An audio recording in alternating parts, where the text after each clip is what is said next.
বিসমিল্লাহির রহমানির রাহিম একটি ইসলামিক বাক্যাংশ যার অর্থ পরম করুণাময় আল্লাহর নামে। এটি একটি সাধারণ আমন্ত্রণ যা প্রার্থনা এবং দৈনন্দিন কার্যক্রম সহ কর্ম শুরু করার আগে মুসলমানদের দ্বারা পাঠ করা হয়। বাক্যটি বিসমিল্লাহ নামেও পরিচিত। বিস্তারিত আক্ষরিক অনুবাদ: বিসমিল্লাহ মানে আল্লাহর নামে।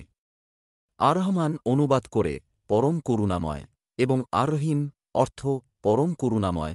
তাৎপর্য: এই বাক্যাংশটি ইসলামে সবচেয়ে গুরুত্বপূর্ণ একটি হিসেবে বিবেচিত হয় এবং প্রায়শই যে কোনো কাজ শুরু করার আগে, বিশেষ করে ধর্মীয় আচার-অনুষ্ঠানের আগে এটি পাঠ করা হয়। সংক্ষিপ্ত রূপ: বিসমিল্লাহ হল বিসমিল্লাহির রহমানির রহিম এর সংক্ষিপ্ত রূপ। অর্থ: এই বাক্যাংশটি একটি ঘোষণা যে কাজটি ঈশ্বরের নামে এবং তাঁর আশীর্বাদে, তাঁর করুণা ও অনুগ্রহ কামনা করে করা হচ্ছে। অন্যান্য নাম: এটি বাসমালা নামেও পরিচিত। বিসমিল্লাহির রহমানির রাহিম বরকতপ্রাপ্ত হয়েছেন। বইয়ের নাম: শায়খুল হাদিস হযরত মাওলানা মোহাম্মদ জাকারিয়া সাহেব রহমতুল্লাহ আলেহ। বিসমিল্লাহর বরকত বর্ণনা করার আগে বিসমিল্লাহ বলতে এর অর্থ বোঝায় তা বোঝা গুরুত্বপূর্ণ। বিসমিল্লাহ শব্দের অর্থ আল্লাহর নাম দিয়ে শুরু করা। এই কালেমা তো আমাদের মনে করিয়ে দেয় যে প্রতিটি কাজ আল্লাহর অস্তিত্বের নামে শুরু করা উচিত। বিসমিল্লাহর বরকত বর্ণনা করার সময় আমরা বলতে পারি যে, যখনই আমরা বিসমিল্লাহ বলে কোনো কাজ শুরু করি, তখনই আমরা আমাদের কাজকে আল্লাহর রহমত ও আশীর্বাদের সাথে যুক্ত করি।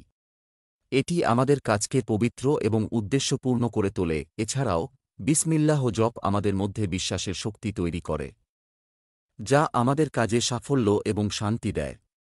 এটি আমাদের হৃদয়কে উষ্ণ করে এবং আল্লাহকে স্মরণ করতে অনুপ্রাণিত করে। অতএব প্রতিটি মুসলিমের জন্য বিসমিল্লাহ দিয়ে তার প্রতিটি কাজ শুরু করা আবশ্যক, যাতে সে আল্লাহর রহমত ও রহমতের অধিকারী হতে পারে। যখন তিলাওয়াল কুরআন শরীফ পড়া শুরু করবেন, তখন আউবিল্লাহ এবং বিসমিল্লাহ উভয় বাক্যই পড়তে হবে। হাদিসে: দরজা বন্ধ করার সময় বিসমিল্লাহ পড়ুন, চিরাগ খোলার সময় বিসমিল্লাহ পড়ুন।